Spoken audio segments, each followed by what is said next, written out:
All right, John, thank you so much. And I want to take a deeper dive into the numbers between the 2020 Senate election there, the Senate race, compared to the last one in 2014. So Gardner Hickenlooper, as you can see there, the difference between the two, 285, just north of that, 285,000. Take a look at the 2014 race. This was between Gardner and Mark Udall. This one, a much smaller margin. The difference between the two, just shy of 40,000, just under 40,000, and the difference there. We can also show you the differences in counties and, which way they went. So when you look at the 2014, you notice a lot of red. You go back to this year's 2020 and there were some changes. So let's talk about those counties. The ones that went from red to blue, Larimer, Garfield, and Chaffee counties. The ones that went from blue to red, and you can kind of see these two right here. They went from blue to this year red. That would be Alamosa and Huerfano. And so to talk more about that and those changes, I want to bring in Kyle Clark for some of that analysis. Kyle, what do you think influenced those changes? I mean, typically in the South, you see more red. So what do you think made that change?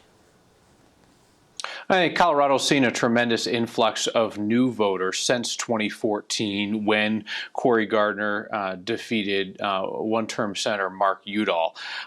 It's just simply a different political picture in our state than it was 6 years ago.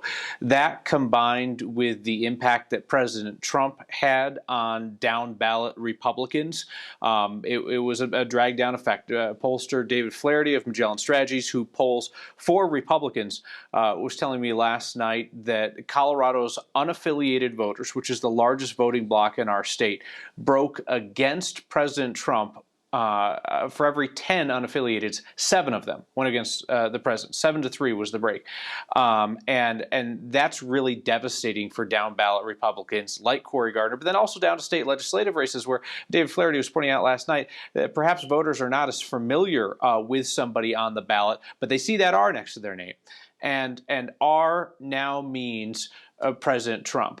We can't forget, Natasha, that Senator Cory Gardner, a one-term senator, but 16 years in elected office in Colorado, a longtime rising star, thought to be somebody who could run for president perhaps someday. He ran the National Republican Senatorial Committee, very well regarded by Republicans in Washington. But like so many Republicans, faced the conundrum of what to do in the era of President Trump.